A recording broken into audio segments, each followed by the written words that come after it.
Bienvenidos a Conexión Humanitaria, este es el podcast de Cruz Roja Guatemalteca y hoy vamos a estar conversando de un tema muy importante para este 14 de junio. A mi lado se encuentra el doctor Francisco Gómez, quien es el coordinador del programa de donación voluntaria de sangre para la Cruz Roja Guatemalteca. Buenos días, doctor. Buenos días, mucho gusto a todos.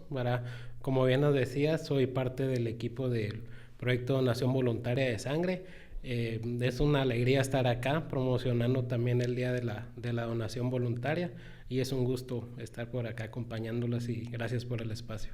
Muchas gracias, doctor. Y efectivamente, como usted mencionaba, pues hoy 14 de junio se está conmemorando el Día Mundial del Donante de Sangre y pues este podcast tiene como objetivo precisamente eso, darle la importancia que tiene esta promoción de la donación voluntaria de sangre en nuestro país, pero también en todo el mundo, porque este es un día que todo el movimiento internacional de la Cruz Roja pues nos unimos a él. Para comenzar, doctor, si pudiera explicarnos ¿por qué es tan importante la donación voluntaria de sangre? Pues primero que nada, la importancia de la donación voluntaria, ¿verdad? Hay que hacer énfasis en la palabra voluntaria como tal, porque muchas veces se tiene la idea, el conocimiento, que únicamente uno puede ir a donar o va a ir a donar cuando en situaciones de emergencia, algún familiar o situaciones específicas de salud no lo requiere el hospital como tal, pero todos podemos ser donadores voluntarios, ¿verdad? El día especial de hoy, ¿verdad? 14 de junio, es propiamente para conmemorar a esas personas que se acercan, ahí sí que sin ningún interés, ¿verdad? Únicamente por la satisfacción de querer ayudar a las personas que muchas veces están hospitalizadas, que están dependientes de un tipo sanguíneo en especial para un proceso quirúrgico, ¿verdad? Entonces nosotros como proyecto el hecho es crear esa cultura de donación altruista, porque aquí en Guatemala, por decirlo, es algo verdaderamente complicado. Entonces es como uno de los principales retos que nosotros tenemos, la donación altruista y totalmente voluntaria. Sí, gracias, doctor. Efectivamente, nosotros vemos todos los días pues que muchas personas resultan heridas por algún tipo de incidente o cuestiones así y sí, efectivamente, confirmando lo que usted dice, solo nos acercamos a donar cuando realmente lo necesitamos y esto pues realmente, como dirían las abuelitas, no sabemos si el día de mañana nosotros lo vamos a necesitar. Entonces, basado en esto, ¿qué beneficios le deja no solo a la persona que dona sangre, sino a la misma comunidad, a nuestro mismo país, el que se haga este tipo de donaciones voluntarias? El principal beneficio es un reabastecimiento al sistema de bancos a nivel nacional, ¿verdad? Propiamente como proyecto o como Cruz Roja trabajamos en apoyo al sistema de bancos en los hospitales nacionales, tanto aquí en la capital como a nivel departamental. Muchas veces, como bien mencionabas, hay código rojo, se le llama a nivel hospitalario, hay accidentes múltiples, hay cuántas personas baleadas, accidentes de motociclistas, ¿verdad? Que ellos una hemorragia, entonces necesitan reponer. Imagínense, en un código rojo se utilizan 3, 4 unidades, entonces ¿cuándo va a llegar a alguien voluntariamente? ¿Verdad? Sí, yo veo con toda mi familia y vamos a reponer, vamos a ayudar. Entonces nosotros lo que tratamos es incentivar a las personas que se acerquen a las jornadas directamente o propiamente a los hospitales, a los bancos de sangre, ¿verdad? Para llenar el stock de los bancos, ¿verdad? Para evitar alguna aprieto, digámoslo de esta manera, ¿verdad? Y se cuente con la disponibilidad para las personas tanto ingresadas en los hospitales como personas que se acercan por algún tipo de emergencia. Sí, yo he escuchado en algún momento que, y aquí es como para sacarme de la duda y sacar a quienes nos escuchan de la duda, que es cierto que únicamente no sé si recuerdo bien si es el 3 o el 5% de la población de todo el país es donante voluntario de sangre. ¿Es esto cierto? Y si sí es cierto, ¿qué desafíos se vienen por delante para poder lograr que más personas se sumen a esto? Es efectivamente menos del 5% es el porcentaje como tal, ¿verdad? Dentro de los desafíos es reabastecer lo más posible a los hospitales, como lo mencionaba. Nosotros como proyecto realizamos también sensibilizaciones, ¿verdad? Es como que una de nuestras metas o propósitos, porque queremos que los niños, crezcan ya con el chip, con la idea, bueno, puedo hacer ya cuando sea mayor de edad, yo voy a ir voluntariamente a donar sangre, puedo ayudar a tantas personas si son adultos o niños, ¿verdad? Entonces, nuestro principal objetivo es cambiar esa mentalidad, esa idea. Hemos encontrado ocasiones que personas adultas se acercan, ¿verdad? Y es un desconocimiento total. Entonces aprovechamos ahí, les damos cierta plática, cierta inducción, le compartimos algún material audiovisual, ¿verdad? Entonces ahí es el momento de nosotros, aunque él por algún motivo no pueda donar en ese momento, ya lleva la idea a su casa, a sus familias, ¿verdad? Se corre la bola, por decirlo así, en términos coloquiales, ¿verdad? Y ya se aumenta el conocimiento de las personas. Nosotros como tal, como te decía, sensibilizamos en escuelas, colegios, en empresas. Es el hecho de sensibilizar previamente una jornada de captación. Hemos evidenciado, digamos, de unas 80 personas que sensibilizamos, digámoslo así, se acercan unas 60, 65.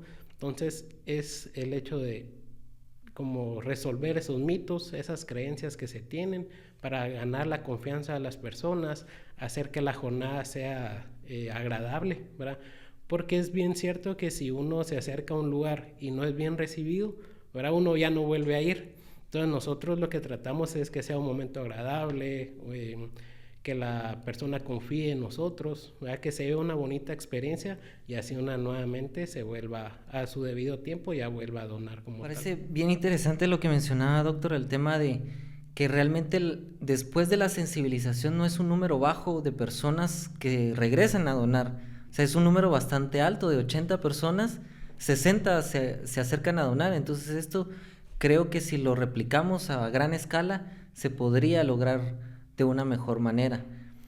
Ya nos contó que han estado haciendo sensibilizaciones en varios lugares para poder lograr esto. Primero, que nos explique qué más hace el programa de donación voluntaria de sangre. Y segundo, qué tan grande es este programa y cómo está la Cruz Roja respondiendo a esta necesidad de sangre en los bancos de los hospitales nacionales. Propiamente el programa, ¿verdad? Trabaja, como bien te mencionaba, jornadas de captación voluntaria, tanto aquí en el departamento de Guatemala como en los distintos departamentos, ¿verdad? Las unidades que se captan en dichas jornadas no es que nosotros como Cruz Roja nos lo traigamos a sede central, ¿verdad? Sino que siempre pedimos un apoyo del hospital de esa área o de ese departamento, o si ese hospital no tiene banco de sangre, el más cercano a esa población, ¿verdad? Porque es lo que uno busca, el beneficio tanto a nivel nacional, no únicamente a nivel central. También trabajamos por medio de solicitudes externas, ¿verdad? Digamos, un familiar de determinada persona le van a hacer una cirugía, entonces le piden 3 donadores. Entonces se puede comunicar con nosotros, llena una solicitud y nos la envía como tal. Entonces nosotros en nuestra base de datos identificamos la manera de solventar lo más posible, ¿verdad? El hecho de esa solicitud que tiene la persona en ese momento.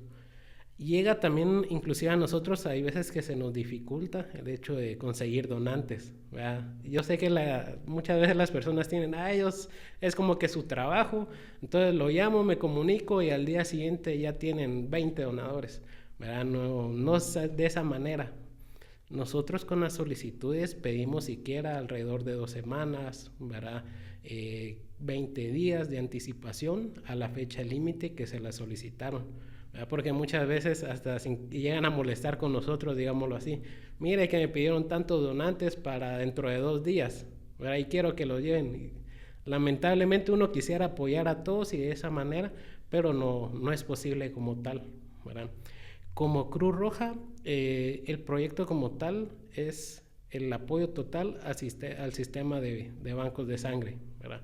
Nosotros siempre nos regimos bajo los lineamientos del Programa Nacional, ¿verdad?, de Medicina Transfusional, y ellos tienen igual el conocimiento de todas las actividades que nosotros vamos realizando.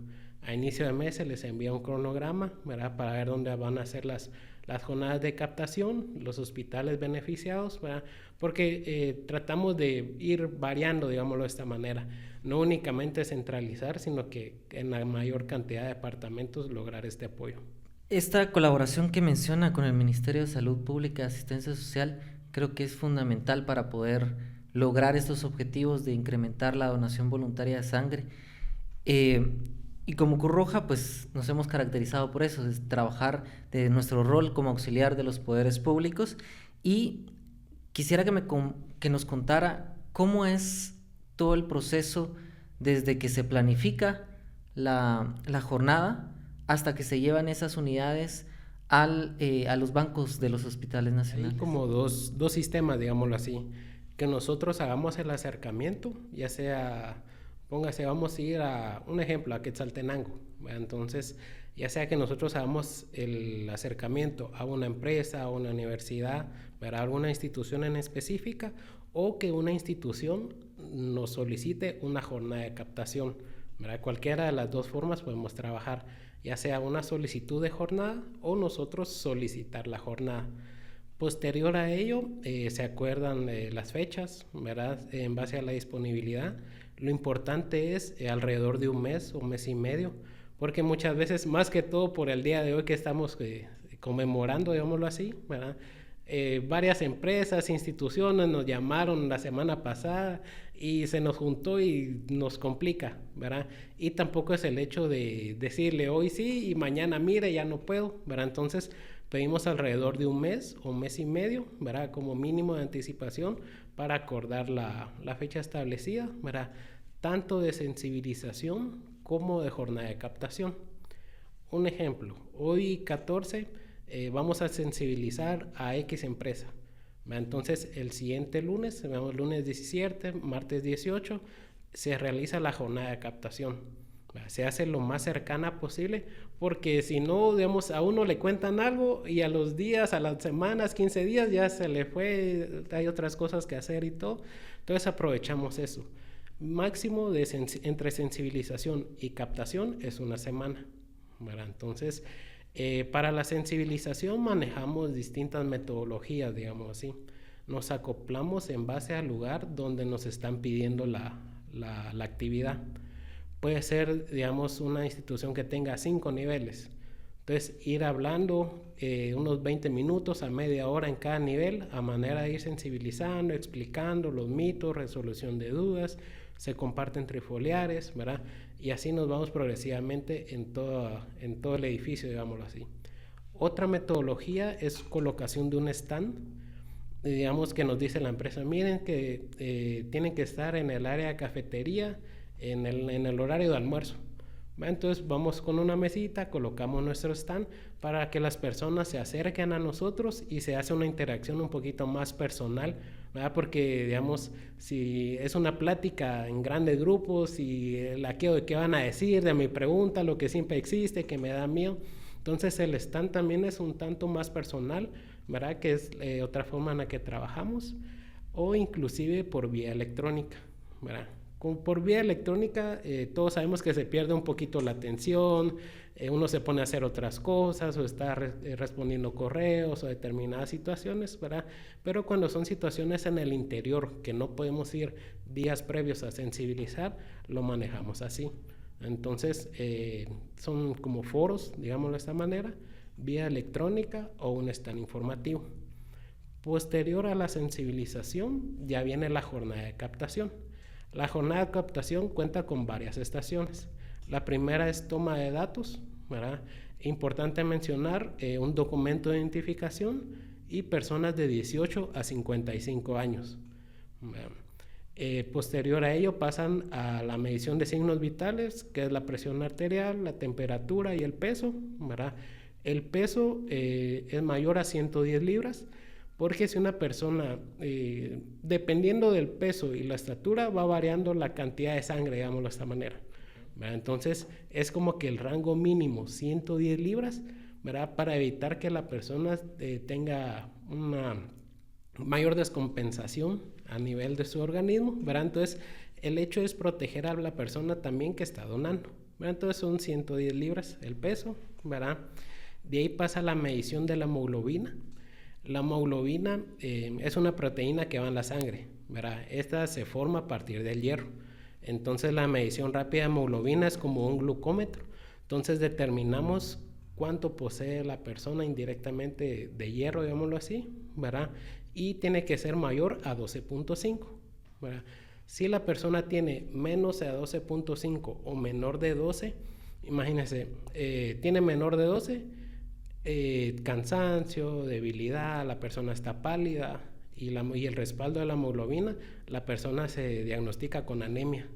Entonces, no es justo, por decirlo así, si la persona tiene un rango bajo de hemoglobina y todavía pasa a donar, es todavía como quitarle más nivel de hemoglobina y no es una unidad con los parámetros seguros y adecuados.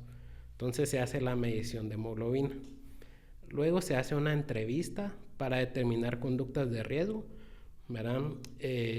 Ahí sí son totalmente confidenciales las preguntas, la respuesta, es donde uno entra en total confianza con la persona que está donando y apropiadamente pasa al área de la extracción, ¿verdad? Donde se llena la bolsita, digámoslo así, ¿verdad?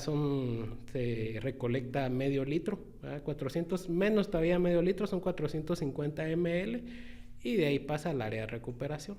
Entonces así es como que desde el inicio, ¿verdad? Todos los pasos que lleva hasta la recuperación, digámoslo de esta manera. Nosotros como Cruz Roja tenemos unos pads porque hay personas que no saben su grupo sanguíneo. Ahí es algo verdaderamente importante.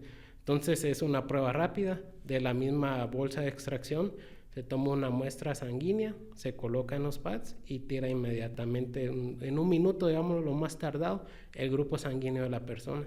Entonces la persona va a donar sangre y ya se va sabiendo su grupo sanguíneo, sus signos vitales, su medición de hemoglobina, ¿verdad? Que son pruebas que muchas veces uno deja por un lado, no las realiza, y a las pruebas serológicas que hace el hospital, ¿verdad? Algún proceso infeccioso también se realiza en la unidad. Entonces, indirectamente es un chequeo completo de la persona, ¿verdad? Entonces, así es como trabajamos nosotros. Bastante interesante, Héctor, porque al final uno, como no visita consecutivamente al médico, no sabe si está bien de salud o no, y muchas veces yo he conocido varias personas que no han sabido que tienen anemia y van a este tipo de jornadas y les sale que tienen anemia. Y entonces es ahí donde comienza ya un tratamiento y pues sí es importante visitar a un médico constantemente. Y pues también la donación de sangre, podríamos considerar que todo lo que usted mencionó, de todas estas pruebas que le realizan, el tema de saber nuestro tipo de sangre, es un beneficio para el donante también, porque desconoce hasta cierto punto cómo está y esto le da la oportunidad de saber si está o no está bien de salud, ¿verdad? Entonces creo que eso es muy importante y resaltar lo que usted decía también, doctor, el tema de que sepamos nuestro tipo de sangre. Esto realmente a la hora de una emergencia puede llegarnos a salvar la vida de una manera significativa. Y con este tema específico del tipo de sangre, le quiero hacer una pregunta, porque existe, por ejemplo, yo soy A positivo, conozco personas que son O positivo o negativo, pero ¿qué lo hace diferente? O sea, ¿por qué hay diferentes tipos de grupos sanguíneos? ¿Y qué pasa si, por ejemplo, yo soy A positivo y por accidente me ponen una sangre O positivo o negativo, por ejemplo? Sí, digamos, empezando con el eritrocito, ¿verdad? Que es la célula glóbulo rojo que va en la sangre, ¿verdad? Esto es como un disco, ¿verdad? Entonces, este disco tiene unas banderitas, digámoslo así, en todo su alrededor. Entonces, esas banderitas determinan el grupo sanguíneo que es la persona.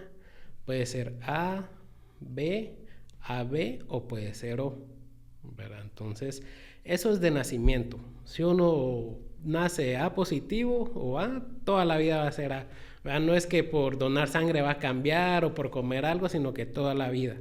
Y el hecho de que sea positivo o negativo es si tiene otro tipo de banderitas, digámoslo, alrededor de la célula, ¿verdad? O si no tiene.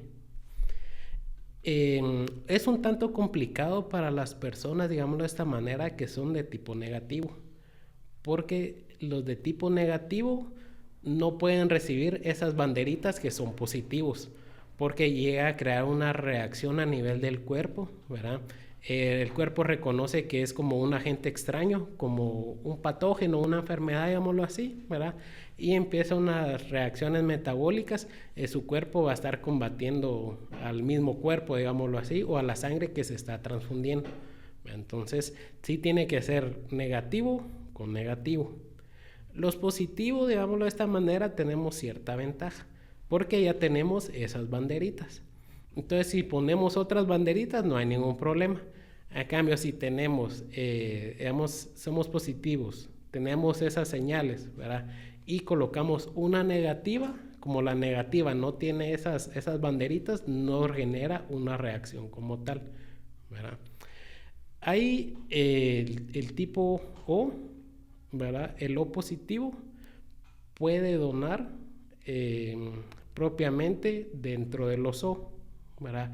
El O negativo, él puede donar a todos los tipos sanguíneos, ¿verdad? Pero puede recibir únicamente de O negativo, ¿verdad? Que es lo que te decía, negativo, negativo. Entonces es donde les complica, ¿verdad? Y el AB sí puede recibir, porque tiene para A y para B, ¿verdad? Entonces puede recibir de A, de B y de O. Entonces es como que hay un juego, por decirlo así, ¿verdad? De probabilidades de ver el tipo sanguíneo, ¿verdad? Pero como mencionabas, esa es la importancia de determinar o de saber el grupo sanguíneo, ¿verdad? Para en un dado caso, en una situación de emergencia, saber quién me puede recibir y a quién le puedo dar. Nosotros dentro de las jornadas también repartimos una tablita de compatibilidad, se llama, ¿verdad? Entonces ahí indica A positivo, quién puede donar y recibir, A negativo y así, porque yo sé que es confuso, que a uno se le olvida y todo. Entonces, para tenerlo ahí en la billetera, guardado en casa, repartimos unas tablitas a todas las personas que se acercan también para descifrar propiamente ese tipo de duda que es bastante frecuente encontrarla. Gracias, doctor. Sí, realmente esto es una situación bastante interesante y también yo he visto que en otros países es una cultura también llevar una alerta médica con el tipo de sangre que tenemos para que facilitarle el trabajo a los doctores y acortar tiempos. Y pues esto creo que en Guatemala debería de darse este tipo de situaciones, el cargar una alerta médica, porque igual a nuestros compañeros que andan en las ambulancias también les ayuda saber si una persona padece alguna alergia, algún medicamento o algún tipo de esto, y pues esto es esencial realmente para nosotros. Doctor, ya nos había mencionado un par de requisitos, que era la edad y el peso, pero ¿hay más requisitos que esto o solo con esto yo puedo ya ir a una jornada y donar sangre? Dentro de los principales requisitos, principalmente es el hecho de querer donar y ayudar, ¿verdad? Pues de la edad de 18 a 55 años, el peso mayor a 110 libras, sentirse bien de salud, no estar tomando algún tipo de antibiótico, si padece alguna enfermedad crónica, hacer la mención al momento de la entrevista. Es de preferencia llevar algún chequeo reciente, alguna evaluación reciente, ¿verdad? Que confirme que la enfermedad está controlada. También no ingerir bebidas alcohólicas en 24 horas antes, cigarrillo, ¿verdad? 24 horas antes. También se puede mencionar el estilo de vida, lo más saludable posible. El hecho de conductas de riesgo tiende un tanto a ser confuso, ¿verdad? Pero eso nosotros lo determinamos al momento de la entrevista también, ¿verdad? Y básicamente estar en total disposición, ¿verdad? Hay personas que se acercan a donar y le tienen miedo a las agujas, ¿verdad? Es totalmente común, ¿verdad? Es un proceso nuevo, si nunca han donado, ¿verdad? Pero a veces ellos tienen la voluntad, se les da el acompañamiento ya propiamente al momento de la extracción, ¿verdad? Para que ellos tomen confianza y sea una bonita experiencia. Pero básicamente esos serían los requisitos y la hemoglobina, como les había mencionado anteriormente. Doctor, sí, es importante, así que para quienes nos escuchan y nos ven a través de las diferentes plataformas, pues ya saben cuáles son los requisitos para acercarse a hacer su donación de sangre. Y un tema que quiero tocar ahora, doctor, es el tema de mitos, de rumores, porque con respecto a la donación de sangre existen miles de mitos al respecto. He escuchado historias súper loquísimas, incluso antes de empezar a grabar usted nos contaba una ahí bastante curiosa que nunca había escuchado, pero vamos a ir como de entre las más comunes, y es, primero, si tengo algún tatuaje o algún piercing, ¿yo estoy descartado para poder donar o sí puedo donar? Sí se puede donar. Únicamente tiene que haber pasado como mínimo 12 meses, o sea, un año desde el tatuaje o perforación más reciente, y hacer mención también de la acupuntura, porque la acupuntura también son microperforaciones. Entonces no se toma en cuenta, ¿verdad? Uno no tiene ni idea de esa situación, pero también es pregunta propiamente de la entrevista. Mínimo 12 meses, porque es un rango prudencial, un tiempo prudencial por algún proceso infeccioso, ¿verdad? O alguna patología como tal, posterior al hecho de la perforación. Entonces es mínimo un año. Posterior al año ya pueden pasar a donar sin ningún problema. Sí, así que para quienes tienen tatuajes y piercing, pues ya saben que un año después ya se puede donar. Y es interesante porque recuerdo que hasta hace unos años, si uno tenía un tatuaje o un piercing, totalmente lo descartaban a uno. También hace poco escuchaba a una persona decir, pero los requisitos dicen cigarrillo, pero yo solo vapeo. Esto cuenta también dentro de un punto para descartar a la persona si hace un vapeo consecutivo. ¿Cuenta igual que un cigarrillo o sí podría hacerlo aunque esté vapeando? Sí cuenta igual, ¿verdad? Quiera que no, tiene ciertos componentes, ciertas toxinas, digámoslo de esta manera, y es el mismo lapso, ¿verdad? Tiene que ser mínimo 24 horas desde la última vez que consumió este tipo de sustancias. Sí, es importante porque ahora este tema de los vapes pues, está en auge a comparación del cigarrillo que venía desde hace muchísimos años, que por cierto es dañino, no lo consuman. Pero otro punto que también he escuchado y lo he escuchado un poco más en las mujeres que en los hombres es el hecho de yo no quiero donar porque me voy a engordar o porque me va a causar algo en la piel o posiblemente va a hacer que se me caiga el pelo o algo así. Entonces, ¿esto es cierto o si realmente el donar sangre tiene algún efecto negativo en nuestro cuerpo? El hecho de que si voy a donar voy a bajar de peso o subir de peso, ¿verdad? Es algo totalmente falso. Después de donación o de donar sangre, hay personas que les da más sed, personas que les da más hambre, ¿verdad? Cada cuerpo reacciona distinto. Entonces dicen voy a reponer la bolsita que llené y empiezan a comer durante el día hasta el día siguiente, ¿verdad? Pero no es que directamente el acto de donación les haya modificado su peso, sino que puede ser producto de la alimentación previa o posterior a la donación como tal. Es importante siempre la hidratación en las personas previo a donar sangre y posterior a, porque quiera que no, se está perdiendo cierto líquido, digámoslo así. Entonces el cuerpo necesita llegar a compensar, a recuperar ese líquido. Entonces por medio de las bebidas, ¿verdad? Se llega a recuperar. Dentro de otras situaciones que como mitos, ¿verdad? Aprovechando, que nos han preguntado es si voy a quedar infértil, ¿verdad? Si voy a tener caída de cabello, si ya no voy a poder, qué sé yo, hacer tales actividades, si no me puedo cortar el pelo, ¿verdad? Hay un montón de situaciones que hasta nosotros mismos nos sorprendemos, ¿verdad? No sabemos cómo se ocurren, ¿verdad? Pero es producto también de la falta de cultura que tenemos aquí a nivel nacional. Para nosotros, o nosotros recomendamos llevar la vida lo más normal posible después del acto de donación, comer de manera la dieta normal, ¿verdad? Hacer las actividades, digamos, cotidianas, ¿verdad? Sí, tranquilos, ¿verdad?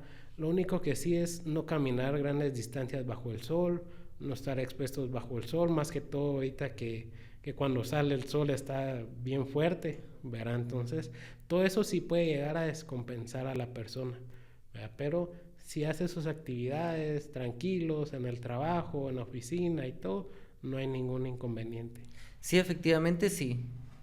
todos estos rumores y todos estos mitos surgen y cada vez son más ingeniosos, cada vez desinforman más a la población. Y pues sí, decirle a quienes nos están escuchando y nos están viendo a través de las diferentes plataformas que si tienen alguna duda, alguna consulta con respecto a la donación de sangre para resolvérselas, pues pueden escribirnos a través de las redes sociales de Cruz Roja Guatemalteca. En todas ellas aparecemos como Cruz Roja GT.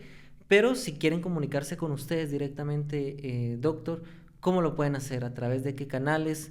Pueden resolver sus dudas, pueden solicitar donadores de sangre o incluso una jornada en alguna empresa. ¿Cómo pueden hacer quienes nos escuchan comunicándose con ustedes? Pues se hace el enlace por medio, llaman aquí a la Cruz Roja, pero entonces solicitan que desean hablar para Dirección de Salud, ¿verdad? Y ya cuando responden en Dirección de Salud, se hace la mención que necesitan hablar con alguien del proyecto Donación de Sangre, ya sea por solicitud, ¿verdad?, personal, o para solicitud de una jornada de captación, o inclusive también si desean que lleguemos únicamente a sensibilizar.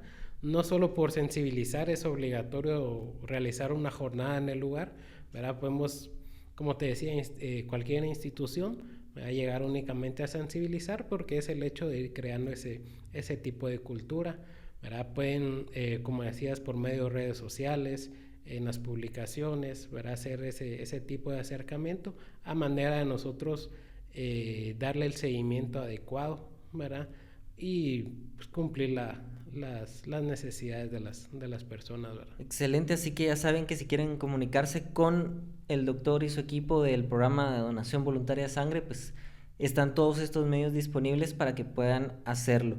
Ya estamos llegando al cierre de este podcast, doctor.